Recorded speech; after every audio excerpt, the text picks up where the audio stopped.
দেশের বাইরে প্রায় 1 কোটির বেশি প্রবাসী বাংলাদেশি বসবাস করেন। তার মধ্যে মধ্যপ্রাচ্যে সবচেয়ে বেশি। গত বছর প্রায় $30 বিলিয়ন বেশি রেমিটেন্স পাঠিয়েছেন তারা। তবে বর্তমানে যুদ্ধ পরিস্থিতির কারণে এই খাত সংকটে পড়তে যাচ্ছে। রেমিটেন্স যোদ্ধাদের জীবন যুদ্ধ নিয়ে আজ আলোচনা করতে আমাদের মাঝে উপস্থিত আছেন অভিবাসন বিশেষজ্ঞ শরীফুল হাসান এবং প্রবাসী সাংবাদিক নাইবুর রহমান শান্ত। আপনাদের স্বাগত জানাচ্ছি।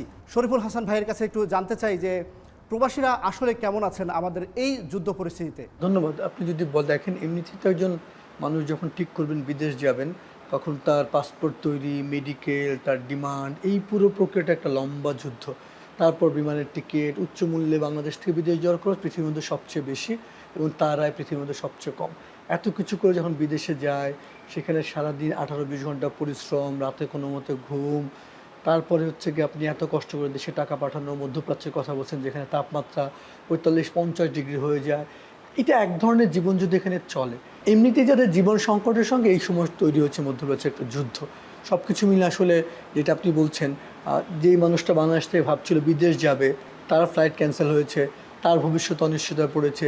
যেই মানুষটা আমাদের প্রায় 60-70 লাখ মানুষ যারা মধ্যপ্রাচ্যে আছে, তাদের জীবন জীবিকা এক ধরনের সংকটে রয়েছেন। তারা যদি এই যুদ্ধ দীর্ঘায়িত হয় তাহলে আরও মানুষ অনেক কাজ হারিয়ে তারা আবার দেশে ফিরবেন। এবং সব কিছু মিলে যেটা আপনি বলছিলেন, আমাদের বাংলাদেশের অর্থনীতির মূল ভিত্তি হচ্ছে যদি বলেন আমাদের প্রবাসীর অর্থনীতি বা রেমিটেন্স, যেটা গত বছর $30 বিলিয়ন হয়েছিল। এবং এই রেমিটেন্স সবচেয়ে বেশি আসে এই রোজার মাসটাতে, ঈদের আগে। তো সমস্ত কিছু মিলে আসলে বাংলাদেশের সামনে একটা কঠিন সময়, এবং এই কঠিন সময়টা আসলে সবচেয়ে বেশি অভিবাসীদের উপর অনেক বেশি আসলে বহুমুখী সংকট, বহুমাত্রিক সংকট তৈরি হবে। আমরা নাহিম বাহরাইনে আছেন, ও হয়তো সরাসরি সংকটটা আরেকটু বলতে পারবে এই মুহূর্তের। আমরা তাহলে একটু শান্ত ভাইয়ের কাছে জানতে চাই, আপনি তো সাম্প্রতিক বাহরাইন থেকে এসেছেন, এই যে যুদ্ধের যে প্রভাব, এটি আসলে প্রবাসীদের জীবনে কেমন প্রভাব পড়তে পারে মনে করছেন? জি, ধন্যবাদ।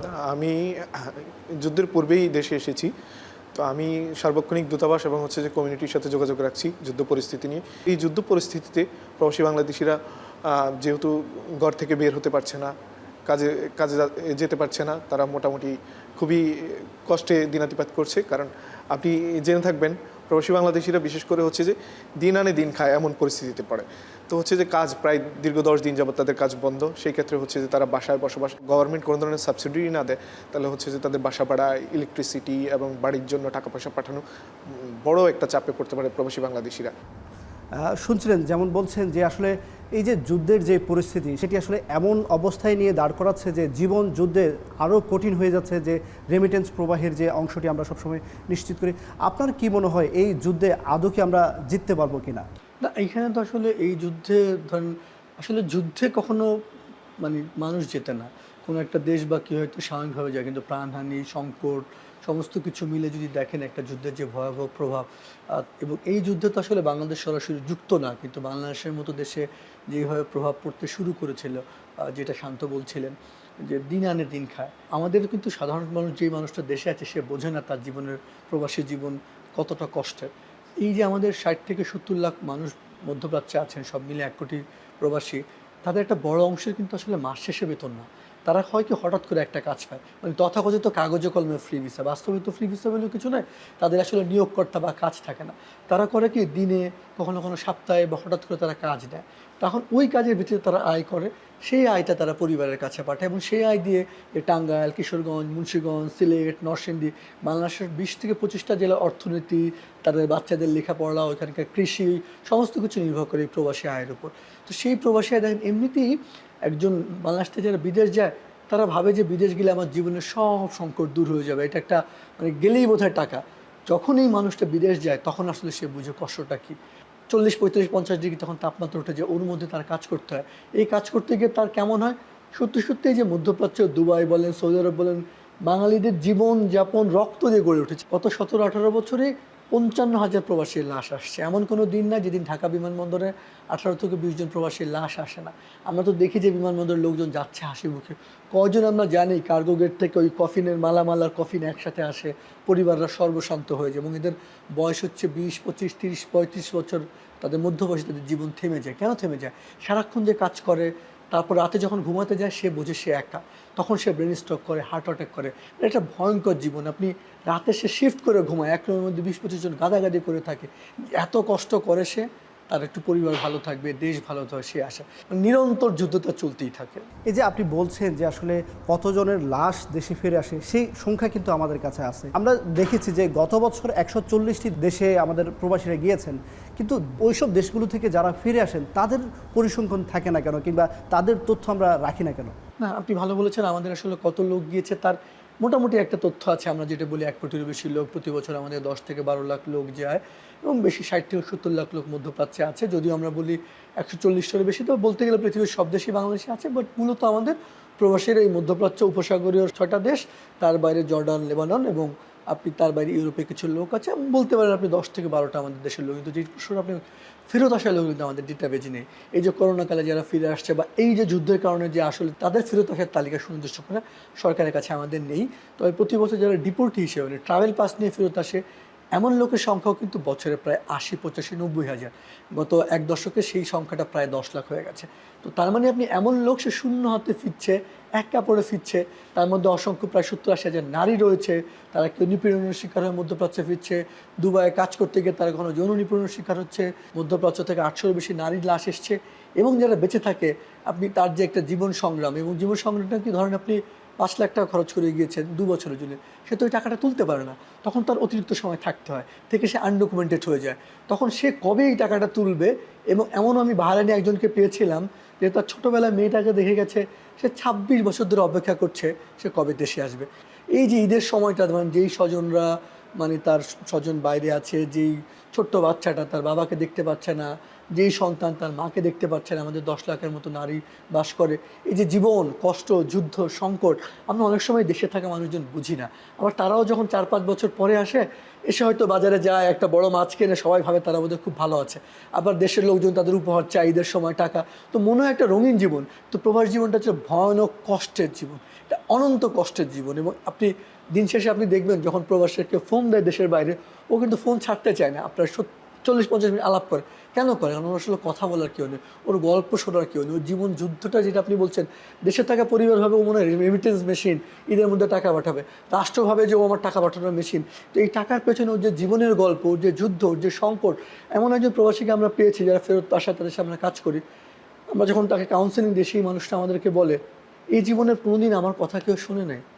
আপনি দেখেন, যেই মানুষটা টাকা পাঠাচ্ছে, কোনোদিন কেউ তার সামনে বসায় তার কষ্টটা শুনে নেয়। এটা একটা ভয়ানক যুদ্ধ। এই মধ্যপ্রাচ্যের দেশগুলো ঘুরে ঘুরে যে মানুষের দুঃখ দুর্দশা, যেই গল্পটা দেখি, যাদের কারণে এই রাষ্ট্রের অর্থনীতি, সেই মানুষগুলো যখন আপনি এই বিমানবন্দর দিয়ে যায়, যখন ফেরে, যখন দূতাবাসে যায়, তার হয়রানি ভোগান্তি কিন্তু অন্তহীন, চলতেই থাকে। আমরা একটু শান্ত ভাইয়ের কাছে জানতে চাই যে বর্তমানে মধ্যপ্রাচ্যের যে দেশগুলো আছে, সেখানে বাংলাদেশের জন্য কোন কোন কাজগুলো করার সুযোগ আছে? বিশেষ করে হচ্ছে যে আমরা প্রবাসী বাংলাদেশি যারা বা বাংলাদেশ থেকে যারা যায়, বিশেষ করে অদক্ষ শ্রমিক যায়। তবে আগামীতে যদি দক্ষ শ্রমিক যায়, সেক্ষেত্রে হচ্ছে যে আইটিতে, টেকনোলজি বা বিভিন্ন ধরনের নির্মাণে হলো ইঞ্জিনিয়ার বা এগুলো যদি পাঠানো যায় টেকনিক্যাল কাজে, তাহলে হচ্ছে যে প্রবাসী বাংলাদেশিরা ভালো জায়গায় গিয়ে কাজ করতে পারবে।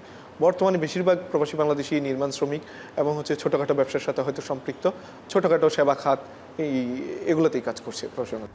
যেমন শুনছিলেন যে আসলে দক্ষ শ্রমিকের চাহিদা সর্বত্র, আমরা কি দক্ষ শ্রমিক যে তৈরির যে জায়গাটি, সেখানে কি আমরা আসলে পিছিয়ে আছি কিনা, আপনার কি মনে হয়? মানে পিছিয়ে আছে মানে, আমাদের যদি বলেন পরিসংখ্যান আমাদের বলি, বাংলাদেশ থেকে যারা বিদেশ যায় তাদের মধ্যে আপনি যদি বলেন 2%-রও কম যায় হচ্ছে প্রফেশনাল।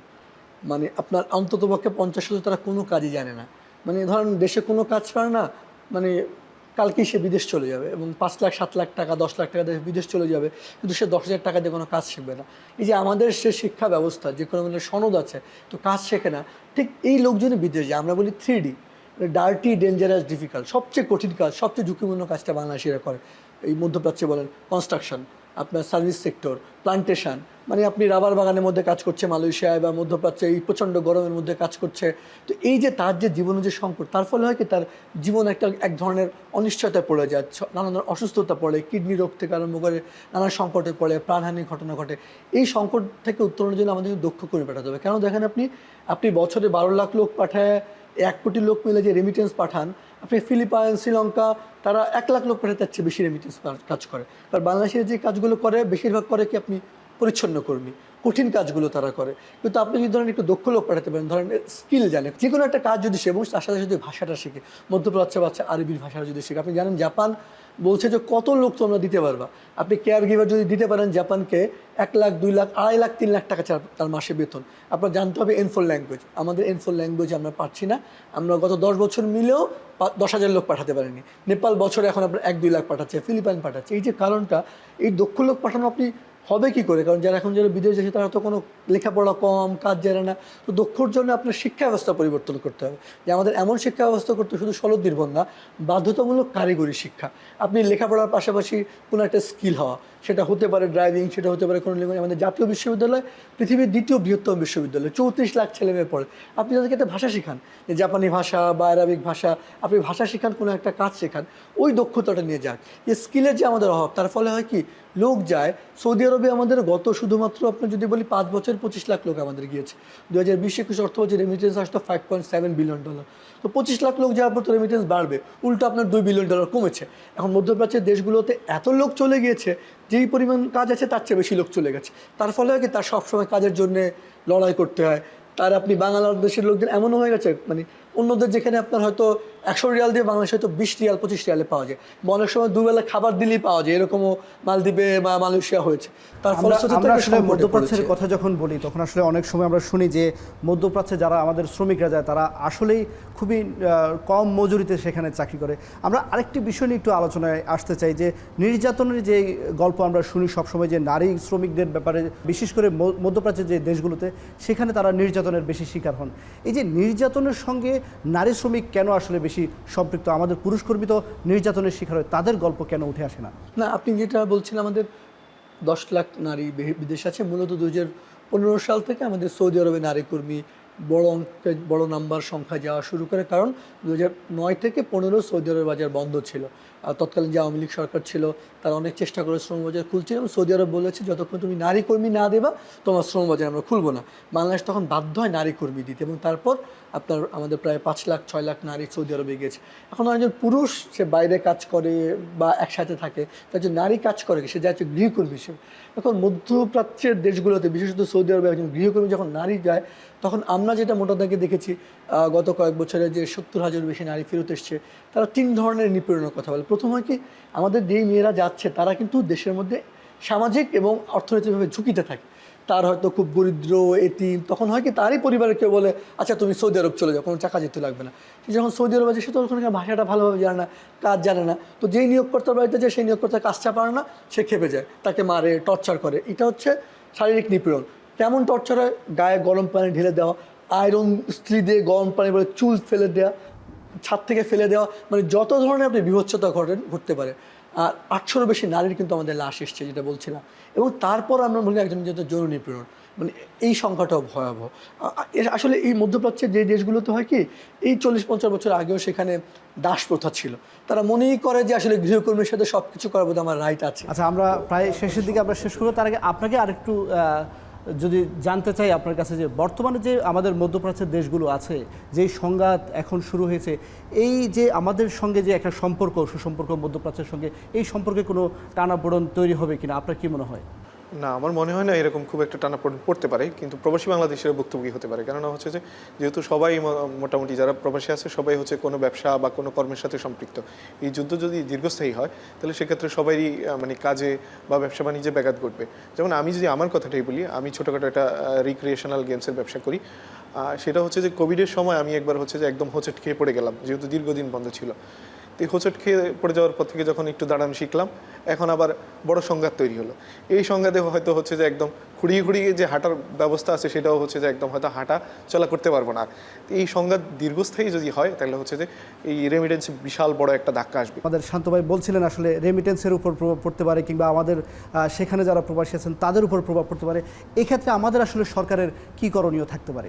এই মুহূর্তে আসলে আমি মনে করি সবচেয়ে বড় করণীয় হচ্ছে, ধরুন এখানেও 3 ধরনের করণীয়। প্রথম, যে মানুষগুলো যেতে পারছে না, প্রতিদিন ফ্লাইট ক্যান্সেল হয়েছে, ভিসার মেয়াদ শেষ হবে, তারা আসলে আবার যেন মানে পরিস্থিতি স্বাভাবিক হলে যেতে পারবে কি না সেটা দেখা, বা তারা যেহেতু টাকা খরচ করেছে সেইটা তাদের বিষয়ে দেখভাল করা।